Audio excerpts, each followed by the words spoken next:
শনিবার দক্ষিণ বৈরুতে বড় ধরনের হামলা চালিয়েছে ইসরায়েলি বাহিনী। হিজবুল্লাহ বাহিনীর ঘাঁটিতে হামলা চালিয়েছে বলে তাদের দাবি।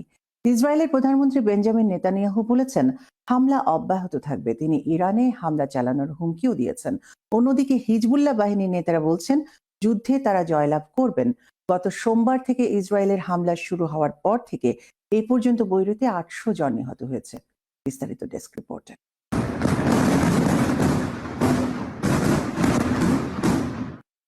শুক্রবার বৈরুতে বড় ধরনের বোমা হামলা চালিয়েছে ইসরায়েল। বৈরুতে হামলা শুরু করার পর এটি সবচেয়ে বড় হামলা।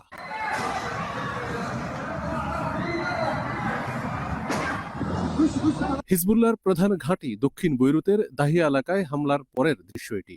চতুর্দিকে ধ্বংসস্তূপ, যেন বিধ্বস্ত গাজা। লেবাননের সাধারণ মানুষের মধ্যে বিরাজ করছে চরম ভীতি।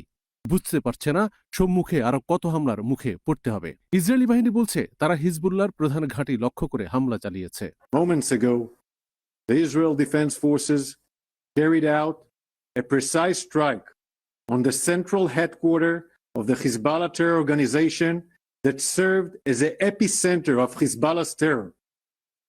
Hezbollah's central headquarters was intentionally built under residential buildings in the heart of the Dahiya in Beirut, as part of Hezbollah's strategy of using Lebanese people as human shields.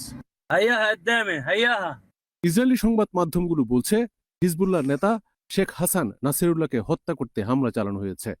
অন্যদিকে ইরানি সংবাদ মাধ্যম জানিয়েছে নাসিরুল্লাহ নিরাপদ স্থানে রয়েছে। হিজবুল্লাহ বলছে যুদ্ধে অবশেষে তারা জয়লাভ করবে।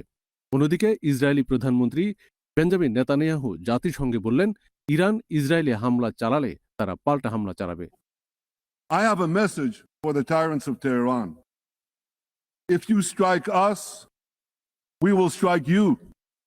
There is no place in Iran that the long arm of Israel cannot reach. And that's true of the entire Middle East. আর লেবাননের ফরেন মিনিস্টার বললেন, বৈরুতে ইসরায়েলি হামলা তার দেশকে হুমকির মুখে ফেলেছে। It will be impossible to extinguish the flames of this crisis, which will engulf the region, he said. জাতিসংঘের সাধারণ অধিবেশনের বাইরে ইসরায়েলের বিরুদ্ধে এক হয়ে প্রতিবাদ সমাবেশ করেছে লেবানন এবং গাজা সমর্থকরা। বৈরুতে মাটির সাথে মিশে গেছে অসংখ্য বহুতল ভবন। আহতদের চিকিৎসায় রক্ত দেওয়ার জন্য সাধারণ মানুষের প্রতি আহ্বান জানিয়েছে হাসপাতাল কর্তৃপক্ষ। গত সোমবার থেকে ইসরায়েলের হামলা শুরু হওয়ার পর এ পর্যন্ত বৈরুতে 800 জন নিহত হয়েছে। Milton Rahman, channel S news desk.